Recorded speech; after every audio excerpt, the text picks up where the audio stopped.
આ વાર્તા છે આકાશ અને નેહાની. આકાશ એક સામાન્ય મધ્યમ વર્ગનો છોકરો અને નેહા એક મોટા ઘરની દીકરી. બંને એકબીજાને કોલેજ સમયથી પ્રેમ કરતા હતા, પણ નેહાના પિતા આ સંબંધની વિરુદ્ધ હતા. એક દિવસ નેહાના લગ્ન બીજા કોઈ સાથે નક્કી થઈ ગયા. નેહાએ આકાશને ફોન કર્યો અને કહ્યું, જો તું આજે મને લેવા નહીં આવે તો હું હંમેશા માટે બીજાની થઈ જઈશ. હું સાંજે 6 વાગ્યે સ્ટેશન પર તારી રાહ જોઈશ. આકાશ નક્કી કરેલા સમયે ઘરેથી નીકળ્યો, પણ કદાચ નસીબને કંઈક બીજું જ મંજૂર હતું.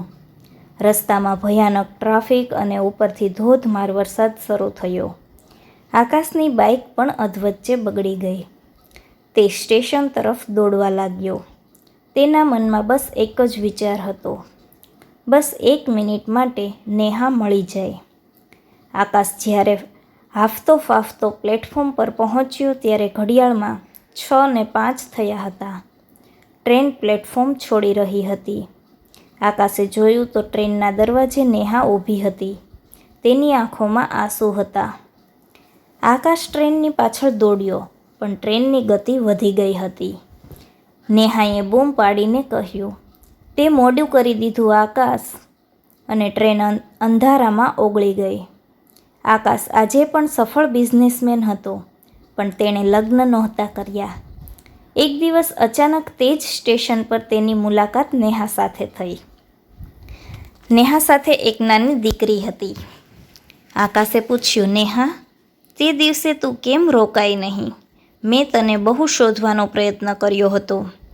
નેહાએ હસીને જવાબ આપ્યો, આકાશ, તે દિવસે હું ટ્રેનમાં બેઠી જ નહોતી. હું તો ટ્રેન ગયા પછી પણ પ્લેટફોર્મ પર 2 કલાક બેસી રહી હતી. તે દિવસે જે ટ્રેનમાં તે મને જોઈ હતી એમાં હું નહીં, પણ મારા જેવી દેખાતી કોઈ બીજી છોકરી હતી. તું પ્લેટફોર્મ નંબર 2 પર દોડતો હતો અને હું પ્લેટફોર્મ નંબર 5 પર તારી રાહ જોતી હતી. આ વાત પરથી આપણને શીખ મળે છે કે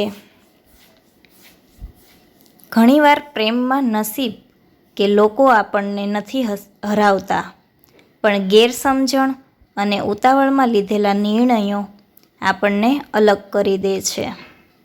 સાચો પ્રેમ માત્ર એકબીજાને મેળવવો નથી, પણ એકબીજા પર અતૂટ વિશ્વાસ રાખવો છે.